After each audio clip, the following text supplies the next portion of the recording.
commence au large de Toulon. À quelques kilomètres à vol d'oiseau de la presqu'île de Gien, se dessine un archipel composé de 3 îles. Porquerolles, Porquerolles et l'île du Levant. On les surnomme les îles d'or.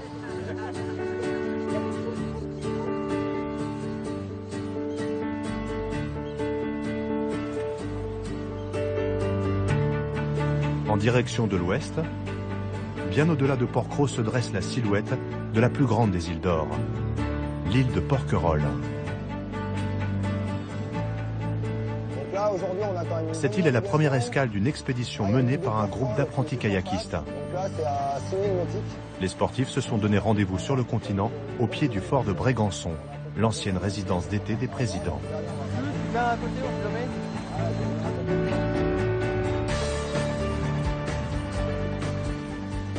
Vous avez vu là, toutes les bouées jaunes là, qui est autour de Brégançon, c'est toute la zone interdite où là, il n'y a pas le droit de rentrer avec un bateau. Quand il y a des célébrités dans le fort, il y a toujours une vedette de l'armée qui est là avec des militaires, avec des armes, hein, bien sûr, hein, parce que c'est quand même un endroit stratégique. Ah, vous voyez, hein, le cap, il est là-bas. Ah, faut bien que tu te détendes, Jeanne. Si tu as un déséquilibre du haut du corps, il va directement se transmettre à ton bateau et tu perds l'équilibre. Il est 8 h du matin. Si tout se passe bien, Julien et sa bande de copains devraient bivouaquer dans les îles ce soir.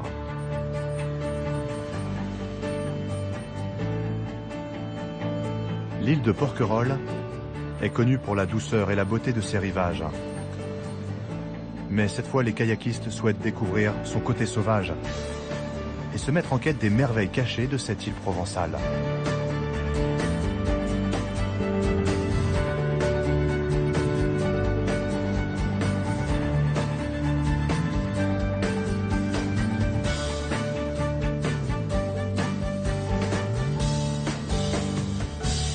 On reste comme ça, on garde à peu près la même distance et là on est bien. Ah, regardez comme c'est magnifique là. Couleur de l'eau, il n'y a que nous, on est seuls. Ça va l'équipe? Ah, écarte un peu tes mains sur la pagaie, Marion. Voilà, t'écartes un petit peu plus tes mains, voilà, super. Mais voilà, là c'est quand même une partie bien sauvage où il y a très peu d'arrêts. C'est-à-dire qu'il va y avoir 3-4 arrêts possibles pendant une dizaine de kilomètres et c'est tout. Mais là on est loin, après c'est la haute mer. Là, les fonds marins descendent à plus de 2000 mètres de profondeur, donc ça arrive assez fréquemment qu'on rencontre un peu des cétacés dans le secteur. Eh ben, c'est que, tu vois la trouille, essaye de la transformer en concentration pour pas bousiller beaucoup d'énergie, tu vois. Mais ça va. Ah, ils vont plus vite que moi, hein. Après plusieurs heures d'efforts, la petite troupe arrive en vue d'une longue plage de sable blanc, complètement déserte. Bon, ben, bravo à tous, hein. On est sur la côte d'Azur. Donc des fois, les gens, ils ont la vision de la côte d'Azur, barre en béton, grosse plage avec 50 000 parasols. Et puis bah, là, tu vois, on est là, on est peinard. C'est la nature, c'est tout un endroit qui est protégé depuis des années. On est perdu dans la nature avec un cadre paradisiaque, quoi. Ah, c'est sauvage, hein. C'est sauvage, on dirait les îles loin d'ici. Le petit coin de paradis. L'eau est transparente complètement, quoi. C'est magnifique. C'est juste magnifique. Et puis à cette période, il n'y a personne, donc c'est encore plus la sensation d'être sur une île déserte, presque. On se régale.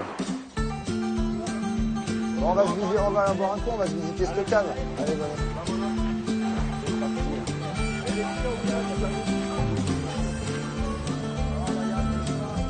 Les kayakistes vont apprécier ce qui fait la particularité de cette île exposée au vent et aux embruns de la Méditerranée. Les vignes de Porquerolles s'étendent entre plusieurs collines. Elles produisent, paraît-il, un raisin au léger goût de sel. Des vignes comme ça peut sortir des raisins entre 14 et 15 degrés. D'accord. Regardez la vue qu'on a là.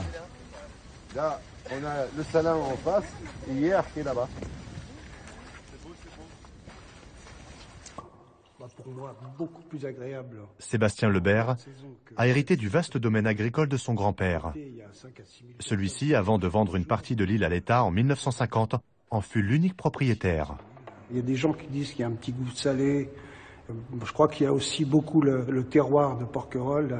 C'est un terrain argilo-schisteux qui n'est pas acide du tout. Et puis, donc c'est sûr la proximité de la mer, l'ensoleillement qui est quand même particulier.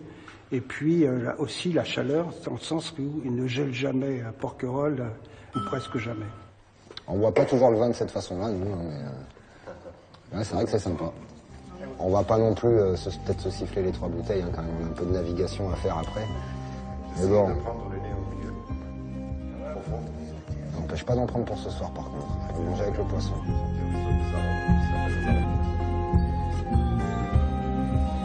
Le ciel s'est couvert sur Porquerolles.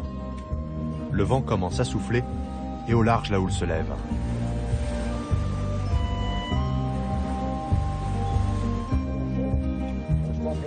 Notre petit groupe de